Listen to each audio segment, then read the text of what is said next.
Brad, Luke Hodge was saying he gave you a call on Monday. What was sort of the tone of that conversation? Oh, look, I think he just wanted to explain his actions, and he's remorseful for what he did. And look, Luke didn't need to do that. He offered an apology, which was accepted. I don't think there's a necessity for players to explain their actions. I mean, they get the opportunity to explain their actions at the match review panel, and we've got an enormous amount of respect for Luke Hodge. An unbelievable player, an unbelievable captain, and leads their team really well, and is genuinely remorseful for the way he conducted himself. And he's a player who plays on the line, and very, very occasionally players who play that close to the line overstep it. But I think it was largely out of character and shouldn't tarnish his reputation in any way. Just on that, you have Luke giving you a call. We've got Justin Lepich apologising yesterday. Are we getting a bit too precious? Yeah, it's unnecessary. I mean, I don't think that we need to go to that level. And as I said, look, it was certainly unexpected. Luke didn't need to do it, but I mean, as to why he did, that's probably a question best directed at him. Do you feel sorry for Leper? I mean, why should he have to apologise in that situation? Well, I don't know the facts. I mean, I know what's been reported, but I wasn't in the room, so it's very difficult for me to comment. But I think football clubs are outstanding at providing discipline and structure for players, and generally clubs do that really well. Lachie Hansen close to coming back this week, Brad? Yeah, he's very close. In fact, we'll, provided we don't have any mishaps in the next 24 hours, we'll select him. How's your Rolls Royce? The Rolls Royce is smooth as ever, although he's got a little chink in the armour at the moment. So Wellesley won't play this week. I'd love to give you a definitive update as to when he'll be back. Look, he's better than he was, but as with tendon injuries, we've seen throughout the competition that they can be a little bit frustrating. And we just have taken the stance that we're not going to play him until he's absolutely perfect, and he's a vital player for us, and we're not going to put him at risk. But it couldn't drag on as long as last year, could it, this injury?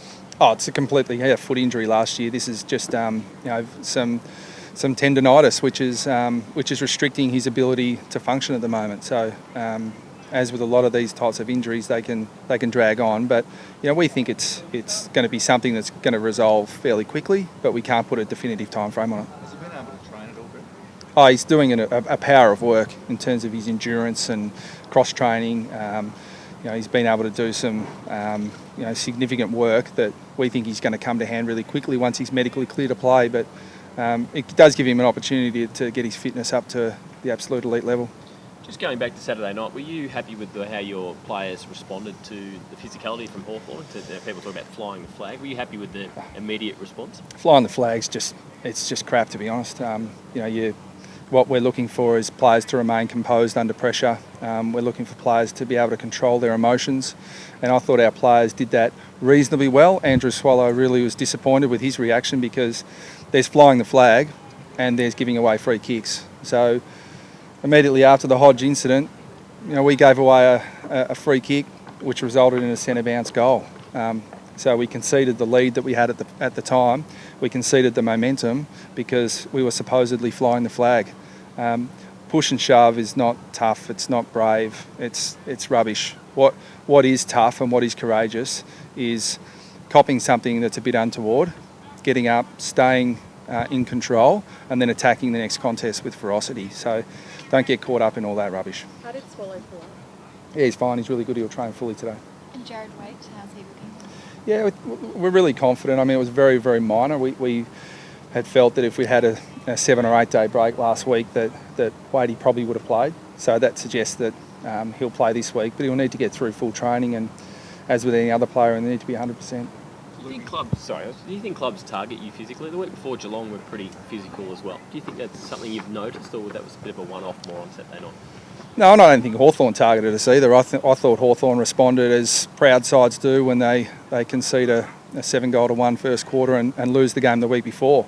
If there's this attitude, which I don't believe there is, but if there is this attitude that clubs can target our players, then I welcome it.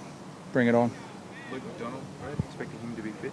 Yeah, we are. We're really confident with him as well. But again, full training today, and we can't definitively rule him in or out at the moment. But he's, he was close last week, so he suggests he'd be, right in the mix this week. A big big game for your first trip down to Hobart this year? Yeah, it's huge. I mean, capacity at Blundstone Arena's increased to about 18,000. So it was only 11,000 last year. So we're expecting just a cauldron atmosphere, and it's a great place to play footy. And it's just great to take the game of AFL footy at the elite level to the people of Hobart. And I think at last check there was only 1,000 tickets left. So Hobart will be buzzing on the weekend, and if you haven't got your ticket yet, go and get it. Richmond's never played there. Do you get any boost from that at all? Oh, I think look, it's a home ground for us. I mean, we've got, we basically had a big hand in the design of the ground and the design of the redevelopment and rooms and all those sorts of things. So, it suits us. We love playing there. We've got great support, so it can only be an advantage playing at home. What are you specifically working on this week in the lead up to the weekend? Oh, just tidying up some things that let us down against Hawthorn. I thought Hawthorn were outstanding in the way they attacked and the way they defended and proved why they've been so successful, because they had a bit of a downer the week before but then responded really well. So that's what we aspire to. Discipline, like you were talking about before, something as well, like if there is a bit of niggle out there, not to let it upset. Oh, look, football's a brutal contact sport. There's always going to be contact, but my point is very clear. Bravery and courage is required in the contest. Pushing and shoving is just, that's not brave. It's cowardice in my view. So, I think back probably 20 years ago when I first started playing footy, if someone said they were going to belt you, there's a fair chance they were going to. Now a lot of players say that, but they never do it, other than a few very rare cases which make massive news when it happens because it's so rare. 5 rounds in, Brad. How have you assessed the season so far? I think it's really difficult. I mean, Nick, to be honest, I don't get too caught up in statistics or in analysis at the moment, because teams have played different teams. The latter probably doesn't mean as much as most people think it does. So there's a really small sample size at the moment. So I'm judging us probably on a more qualitative assessment at the minute. And there have been some really good things, but some things we need to tidy up. And we've had good challenges against good teams. So for the most part, it's been pretty good, but still plenty of work to do. Tough draw coming up. I mean, how big is this weekend's game? Oh, it's big as any other. 4 points on the line. Beauty. Thank you, Brad. Thanks, Nick.